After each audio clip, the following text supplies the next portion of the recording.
जय श्री राम दोस्तों, कैसे हैं आप लोग। उम्मीद करते हैं बहुत अच्छे होंगे। स्वागत है मेरे यूट्यूब चैनल परमार मैथ्स पे दोस्तों। तो आज मैं आप लोग के लेके आ गया हूँ मैथ्स के कुछ अति महत्वपूर्ण सवाल दोस्तों, जो कि आपके आगामी पूछे जाने वाले सभी परीक्षाओं में बहुत ही महत्वपूर्ण है।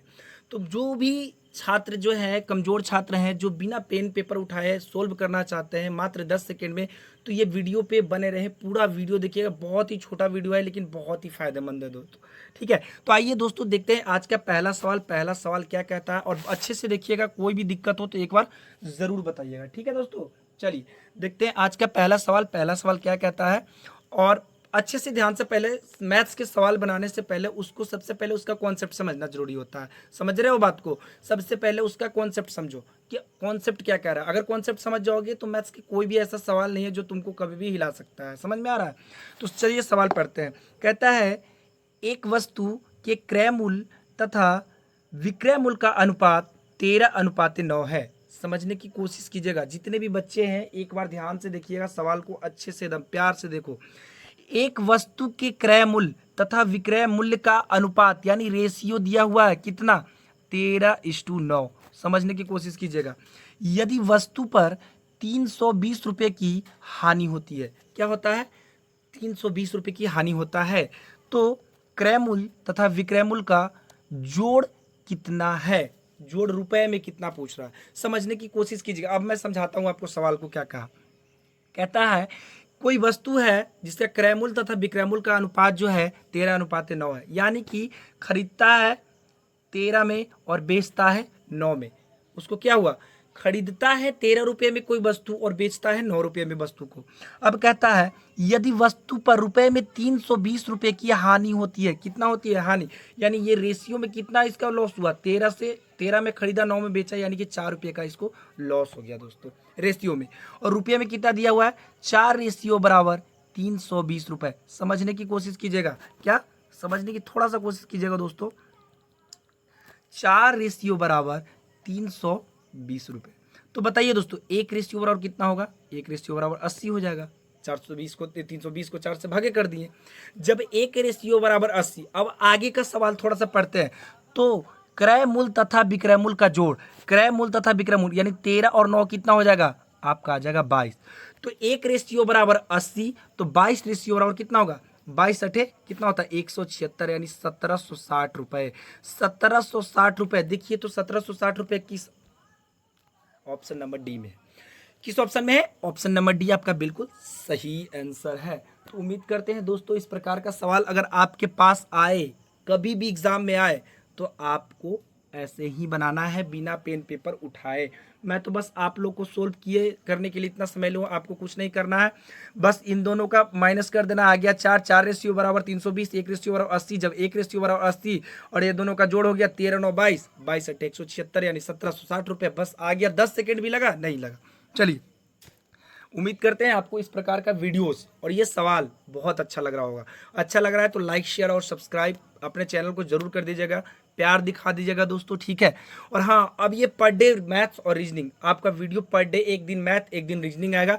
हो सकता है रीजनिंग भी और मैथ भी दोनों वीडियो एक ही दिन आएगा। ठीक है दोस्तों, तो आप बस वीडियो को देखिए और मजा लीजिए। जितने भी कमजोर छात्र हैं एक बार जरूर आइए दोस्तों। तो चलिए अगला अगला चलते हैं सवाल पर दोस्तों। बहुत ही मोस्ट इंपॉर्टेंट सवाल, और हमेशा से इस प्रकार का सवाल पूछा जाता है। हम बहुत जगह देखे हैं, हमेशा से इस प्रकार का, मैं भी बहुत सारा एग्जाम दिया हूँ, इस प्रकार का सवाल पूछा जाता है। और इस प्रकार का सवाल के लिए बहुत सारे बच्चे इसको वेन डायग्राम बनाते हैं। क्या करते हैं, वेन डायग्राम। क्या बनाते हैं, वेन डायग्राम, जो कि आपको नहीं बनाना है। क्या करना है, नहीं बनाना है। जब वेन डायग्राम नहीं बनाना है तो भाई कैसे बनाना है, मात्र 10 सेकंड में हम बताएंगे। काहे टेंशन ले रहे हैं, मात्र 10 सेकंड। कितना, मात्र 10 सेकंड। देखिए कैसे कहता है, सवाल को पहले अच्छे से, पहले हम क्या बोले हैं, पहले सवाल का कॉन्सेप्ट समझना है, सवाल का जो क्या कहना चाह रहा है वो समझना है। कहता है एक परीक्षा में 30% विद्यार्थी गणित में अनुत्तीर्ण होते हैं। अनुत्तीर्ण का मतलब क्या होता है, फेल होना, और उत्तीर्ण का मतलब होता है पास होना। समझने की कोशिश कीजिएगा। अनुत्तीर्ण का मतलब होता है फेल होना, उत्तीर्ण का मतलब होता है पास होना। यानी 30% विद्यार्थी जो है गणित में अनुत्तीर्ण हुए और 25% अंग्रेजी में अनुत्तीर्ण हुए। समझने की कोशिश कीजिएगा, 25% अंग्रेजी में अनुत्तीर्ण हुए और 15% दोनों में, यानी दोनों विषयों में अंग्रेजी और मैथ दोनों में क्या हो गए, फेल हो गए। तो बताएं उत्तीर्ण प्रतिशत क्या है। बस देखिए मात्र 10 सेकेंड में बनेगा। देखिए सवाल को समझिए। कहता है एक परीक्षा में 30% विद्यार्थी क्या हो गया, गणित में क्या हो गया, फेल हो गया। तो पास हुआ कितना, 2 में पास रखेंगे, 1 में फेल रखेंगे, उसके बाद 100 माइनस कर देंगे, आ जाएगा आंसर। देखिए कैसे। वेन डायग्राम बनाने की जरूरत बिल्कुल भी नहीं है दोस्तों, कुछ नहीं करना है। जब 30% विद्यार्थी पास हुए, फेल हुए हैं, तो पास कितने हुए होंगे, 70%। समझ रहे हैं ना। प्लस 25% विद्यार्थी अगर अंग्रेजी में फेल हुए हैं, तो बताइए दोस्तों पास कितने होंगे, 75%। प्लस 15% दोनों में क्या करेंगे, रखेंगे। इसको ब्रैकेट कर दीजिए, और ब्रैकेट करने के बाद इसको बस 100 घटा दीजिए। जोड़िए कितना हो गया, 8 7 75 90 9 7 16 160 माइनस 100 बराबर घटेगा तो कितना आएगा, 60%। यानी कि उत्तीर्ण प्रतिशत क्या है, उत्तीर्ण प्रतिशत है 60। यानी ऑप्शन नंबर डी आपका बिल्कुल सही जवाब है। उम्मीद करते हैं दोस्तों इस प्रकार का सवाल आपके एग्जाम में आएगा। देखते ही आंसर दे देना, देखना भी, बनाना भी नहीं है भाई, देखेंगे सोल्व हो जाएगा, कोई दिक्कत। बस कीप ग्रोइंग, यानी कि आप बस ग्रो करते रहो, थोड़ा थोड़ा देखते रहो, देखते रहोगे तो आपको बहुत ज़्यादा फायदा होगा। समझ रहे हो बात को, समझने की कोशिश करो थोड़ा सा, है ना। हम भी बहुत सारे एग्जाम दिए हैं, भले ही यहाँ सिलेक्शन ना हुआ हो, लेकिन मैंने एक कसम खाया दोस्तों कि जब तक हम सारे बच्चों को सिलेक्शन ना करवा दें मैथ और रीजनिंग में, तब तक नहीं छोड़ना है ना। चलिए आगे बढ़ते हैं, अगला सवाल। ये रहा आपका तीसरा सवाल। और तीसरा सवाल बताने से पहले मैं एक सवाल पे डिस्कशन, एक बात पे डिस्कशन करना चाहता हूं। अगर आपको वीडियो अच्छा लगता है, अगर आपको वीडियो अच्छा लगता है तो सबसे पहले, अच्छा लगेगा ही, पूरा वीडियो देखिएगा। मात्र 10 से 12, 12 से 13 मिनट का वीडियो रहेगा, आपको देखना है, ठीक है। और पूरा वीडियो देखिएगा, कुछ नहीं, आप कान में हेडफोन डाल के ही देख, सुनना, सिर्फ आपको समझ में आएगा। मैं इतने अच्छे तरीका से मैं आप लोग को कोशिश करूंगा कि आपको आ जाए। तो जितने भी कमजोर छात्र छात्राएं जो भी है, बहन भाई जो भी है, आप आए, इसको वीडियो को पूरा का पूरा फायदा लें। और जो कमजोर छात्र उसको भी शेयर करें कि हाँ भाई इनको देखो, परमार मैथ्स को एक बार देखो जरूर, है ना।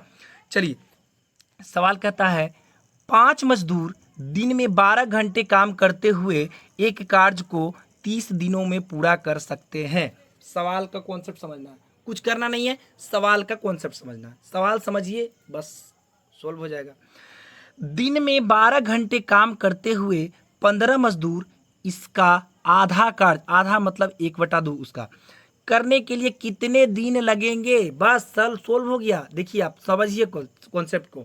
आप ये वाला आपको मेथड मैं पहले भी बता चुका हूं, M1 D1 T1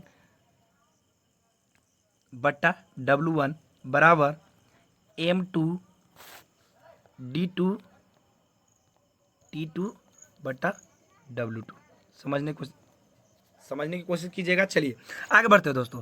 अगला, अब आगे अगला स्टेप चलते हैं। अगला स्टेप क्या कहता है, तो बस इसी पर इसको बिठा देंगे, आपका आंसर आ जाएगा।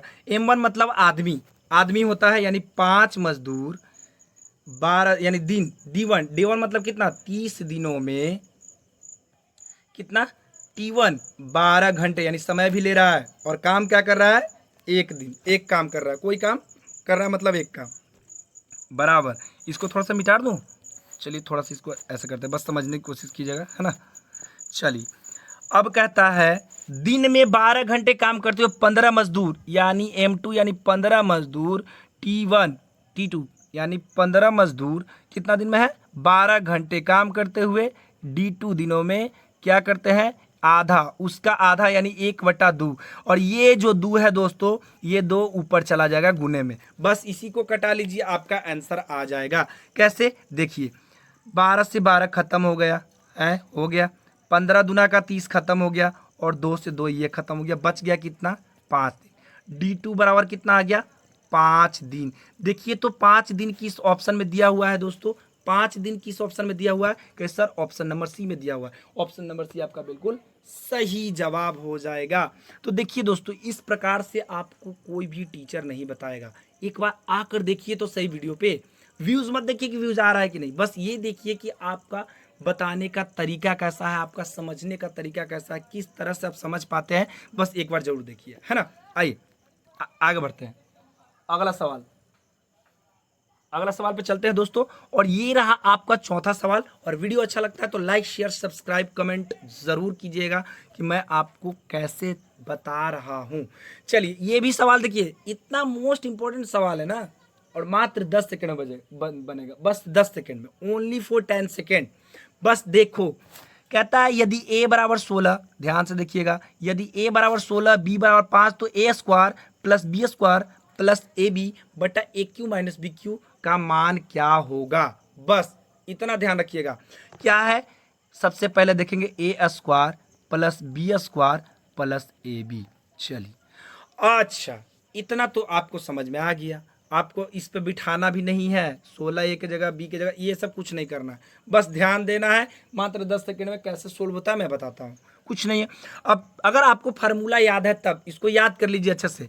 ए क्यू माइनस बी क्यू बराबर क्या होता है दोस्तों, ए माइनस बी बराबर A square minus A B plus B square.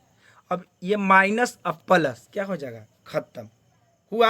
A square minus A plus B square वही है, A square plus B A B plus B square, plus minus दोनों क्या हो गया, खत्म हो गया।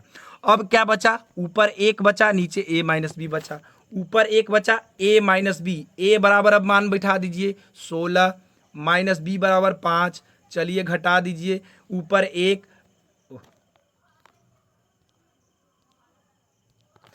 एक और नीचे 16 में से 5 गया, आ गया 11, और यही आपका आंसर। देखिए तो 1/11 किस ऑप्शन में है, कहिए सर ऑप्शन नंबर बी में है। बताइए कुछ हुआ, बस आपको फार्मूला याद करना है, फॉर्मूले पे आपको बिठा देना है और उसी को कट कर देना है और घटा देना है, आपका आंसर आ जाएगा। कोई दिक्कत दोस्तों, आप ऐसे करते ए की जगह पे 16 बी की जगह 5 और वही करते प्लस माइनस करते, इसको फार्मूला तो याद करना पड़ता है इसके लिए दोस्तों, ठीक है।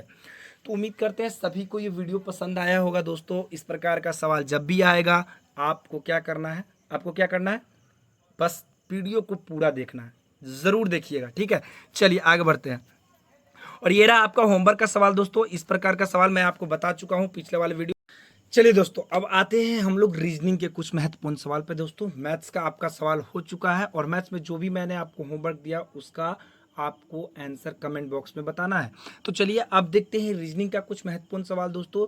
मैं एक ही पार्ट में रीजनिंग और मैथ दोनों आप लोग को पढ़ा दूंगा, तो एक बार ज़रूर देखिएगा वीडियो को, अच्छा लगे तो लाइक शेयर जरूर कर दीजिएगा दोस्तों।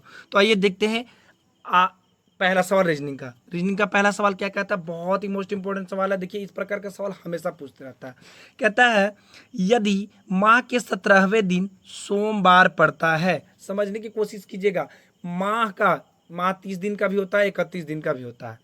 माह का 17वें दिन सोमवार पड़ता है तो उस महीने का अंतिम दिन क्या होगा, यदि महीना 30 दिन का हो। महीना कितने दिन का है दोस्तों, महीना 30 दिन का है, यहाँ पर समझिएगा, ठीक है, समझने की कोशिश कीजिएगा। माह का 17वें दिन कौन सा दिन है, सोमवार है। कौन सा दिन है, सोमवार है। तो अब बताइए दोस्तों, इस प्रकार का सवाल में ज़्यादा कुछ करने की जरूरत नहीं होता है, बस 7 दिन सप्ताह जोड़ दीजिएगा, अपने आप आ जाएगा। इसमें 7 जोड़िएगा तो कितना होगा, 17 7 कितना होता है, 17 4 कैसे 24, कितना हो गया 24, यानी 24 तारीख को कितना कौन सा दिन था, सोमवार ही था। इसमें भी 7 जोड़िए, 24 7 कितना होता है 31, 31 में से 31 तारीख को भी क्या होगा, सोमवार ही होगा। पूछ क्या रहा है, उस महीने का अंतिम दिन, यानी कि, और महीना कितने दिन का है, 30 दिन का। बस इसमें से एक माइनस कर लीजिए, ये 31 दिन का हम जोड़े, एक माइनस कर लीजिए तो सोमवार के एक दिन पहले कितना दिन आ जाएगा, रविवार आ जाएगा। कौन सा दिन आ जाएगा, रविवार देखिए कौन सा ऑप्शन में है, कहेगा सर ऑप्शन नंबर ए में है, बिल्कुल सही जवाब। बताइए इस प्रकार के सवाल में आपको कभी कोई दिक्कत होना चाहिए, बिल्कुल भी नहीं होना चाहिए। कोई भी दिक्कत हो एक बार ज़रूर बताइएगा। चलिए आगे बढ़ते हैं अगले सवाल पे, फटाफट करते हैं दोस्तों, वीडियो को ज़्यादा नहीं बड़ा बनाना है दोस्तों, ठीक है। चलिए ये सवाल पढ़िए। इस प्रकार का सवाल हमेशा आता है, एनटीपीसी वालों जितने भी दोस्त लोग हैं ये ज़रूर देखिएगा, जितने भी भाई बहन लोग देख रहे हैं, कमज़ोर छात्र हैं, ज़रूर देखिए। दिए गए 5 युग्मों में से 4 किसी एक प्रकार से संबंधित हैं, असंगत युग्म को चुनिए। देखिए ये दिया हुआ है 1 2 3 4 5, इसमें से जो 4 है ना, ये 4 बिल्कुल एक सेम है, क्या है, सेम है, लेकिन एक बिल्कुल अलग है। देखते हैं कैसे बाबू, क्या कौन सा वाला है पहले चेक करते हैं। अगर इस प्रकार का सवाल को बनाना है तो सबसे पहले संख्या को देखिए, संख्या किस प्रकार से दिया हुआ है और थोड़ा सा ध्यान दीजिएगा, आपका आंसर निकल के आ जाएगा। कहता है 2 और 7। अगर दोस्तों हम कह लें 2 का अगर हम क्यूब कर ले, 2 का क्यूब कर ले तो कितना होता है 8, और 8 में से अगर 1 माइनस कर दे तो कितना हो जाएगा 7। सही है, कोई दिक्कत नहीं। अब हम 1 का क्यूब कर ले और माइनस 1 कर ले तो कितना आ जाएगा, 1 का क्यूब 1 होता है, 1 में से 1 गया कितना आ गया 0। ये भी सही है, बिल्कुल सेम है। अब हम 3 का क्यूब कर लेंगे, 3 का क्यूब कितना होता है 27, और 27 में से 1 माइनस कर लेंगे तो कितना हो जाएगा 26। ये भी आपका बिल्कुल सेम है, 3 तो सही आ गया। चलिए चौथा चेक करते हैं। 4 का क्यूब कितना आता है दोस्तों 64, कितना आता है 64, और 64 में से 1 माइनस कीजिएगा तो कितना आएगा 63। यानी ये 2 1 आया, ये बिल्कुल अलग आया। चलिए 3 1 आया, 3 एकदम बिल्कुल सेम, 1 2 3 सेम आया, लेकिन चौथा जो है बिल्कुल अलग आया। इसमें प्लस करते तब जाके 65 होता, लेकिन इसमें क्या हुआ माइनस 1 करने पर 63 है। सब में माइनस किया तो इसमें से माइनस करेंगे, ये तो अलग हो गया। चलिए 5 का क्यूब कीजिए, आ जाएगा 125, और 125 में से 1 घटाइएगा आ जाएगा 124। मतलब कि ये 1 2 3 और ये 4, ये चारों सेम है। इसमें से अलग कौन है दोस्तों, कहे सर ऑप्शन नंबर ये जो डी है ना, ये 4, ऑप्शन नंबर 4, ये 4 दिया हुआ है, तो 4 कौन सा ऑप्शन में, ऑप्शन नंबर बी में है। आपका बिल्कुल सही जवाब हो जाएगा। उम्मीद करते हैं दोस्तों इस प्रकार का सवाल आपको जब भी आए एग्ज़ाम में तो आपको क्या करना है, क्या करना है, आपको बस देखते ही आंसर दे देना है, कुछ ज़रूरत नहीं है करने की। ठीक है, वीडियो अच्छा लगता है तो आप पूरा पहले वीडियो को देखिए, वीडियो को ये मत देखिए कैसा वीडियो, बस देखिए व्यूज़ आ रहा है कि नहीं, ये नहीं देखना है, बस देखना है आपको क्या, वीडियो। हम चाहते हैं कि हमारे माध्यम से आप लोग पढ़ो। ठीक है, चलो अगला सवाल, बहुत ही मोस्ट इंपॉर्टेंट सवाल, और इस प्रकार का सवाल हमेशा पूछता है और आपको आराम से बनाना है। यदि किसी कोड भाषा में मदर्स को क्या बोलता है JPQIBSP लिखा जाए तो उसी कोड भाषा में फादर को क्या लिखा जाए। चलिए मदर को एम को क्या लिखा है जे, तो एम को जे लिखा है तो जे के बाद आता है, पहले आता है, यानी एम से -2 कर दिया है, आपको 2 गैप कर दिया है, JKLM, यानी कि आपको क्या कर दिया 2 माइनस किया, KL बीच में 2 माइनस करके गैप कर दिया है, और उसके बाद क्या कर दिया एम दे दिया। चलिए ओ का क्या होता है OP, यानी +1 कर दिया, सीधा एक ही किया, यानी कि -2 +1 कर दीजिए आपका आ जाएगा। चलिए सबका वही है, टी के पहले क्यू, 2 अक्षर छोड़ दीजिए आपका आ जाएगा, समझ में आ रहा है ना, -2 कर दीजिए कि OPQ, PQ, समझ रहे हैं ना, OP छोड़ देंगे, उसके बाद जो आएगा लिख देंगे T। समझ रहे हैं, कोई दिक्कत हो तो बताइएगा, कोई भी दिक्कत हो, थोड़ा सा भी तकलीफ हो तो एक बार जरूर समझने की फिर से कोशिश कर लीजिए।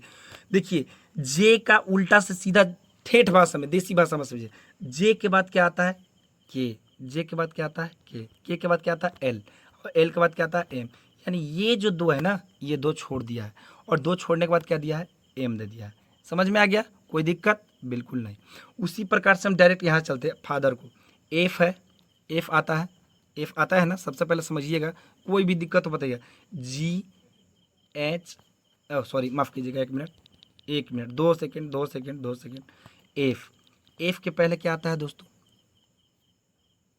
ई, उसके बाद डी, उसके बाद सी आता है, क्या आता है सी। अब ये दोनों को छोड़ दिया, आ गया सी, क्या आ गया सी, यानी अब लेते चलते हैं साथ में एकदम बनाते हैं।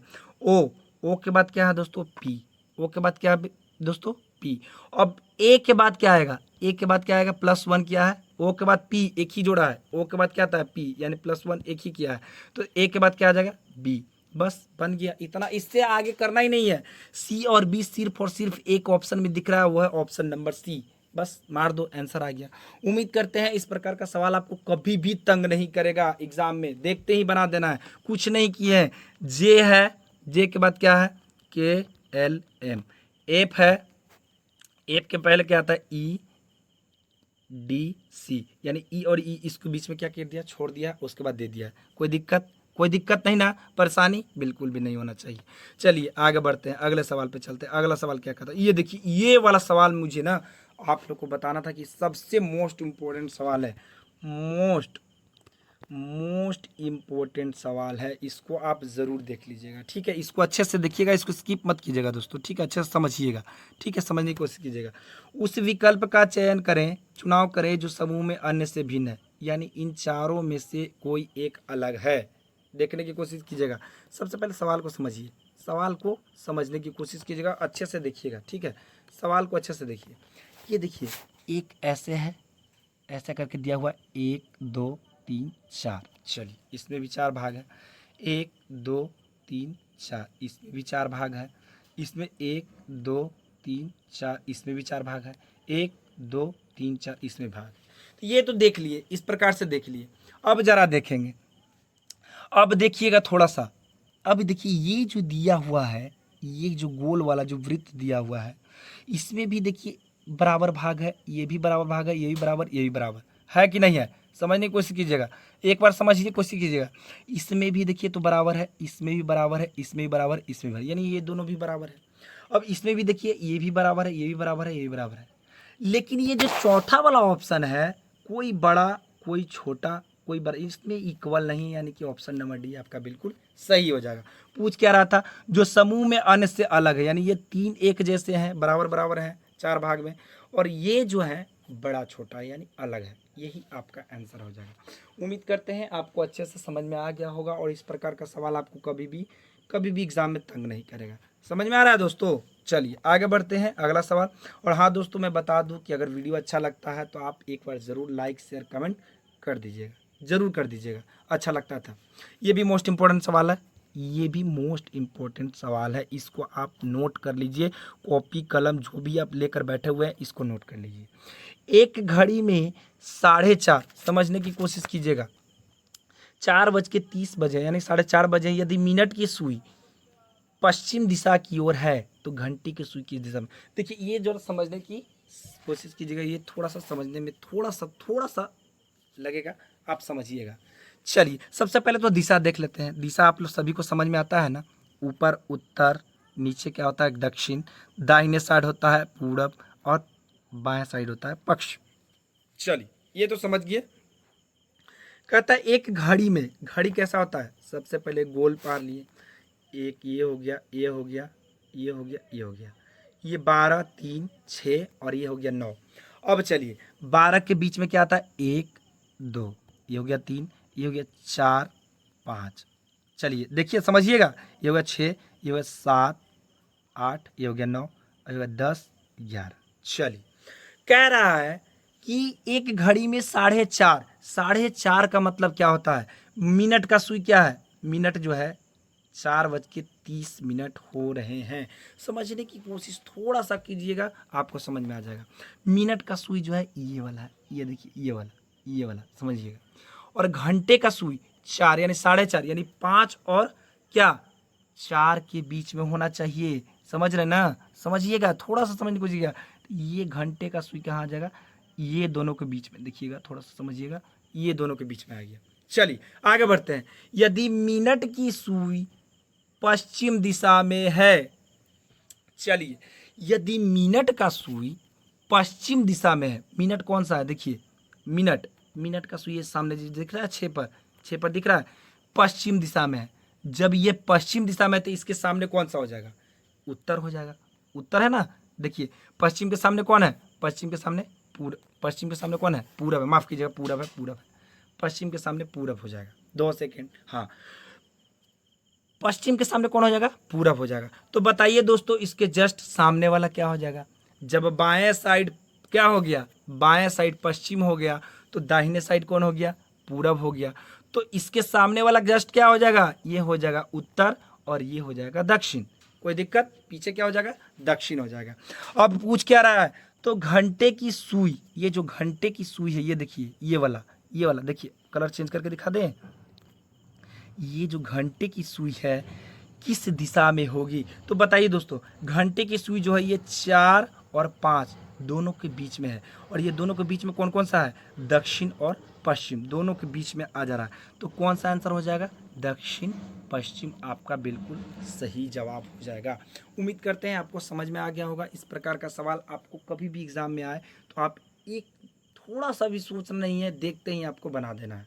उम्मीद करते हैं अच्छा लगा वीडियो, बस लाइक शेयर कमेंट कर देना है दोस्तों। चलिए ये रहा आपका होमवर्क का सवाल दोस्तों, और ये सवाल मैं पिछले वीडियो में बता चुका हूँ। आप लोग को इस सवाल को जवाब देना है कमेंट बॉक्स में, ठीक है।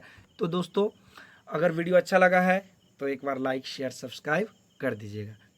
वीडियो आज के लिए इतना ही दोस्तों, कल फिर मिलते हैं। जय हिंद, जय भारत।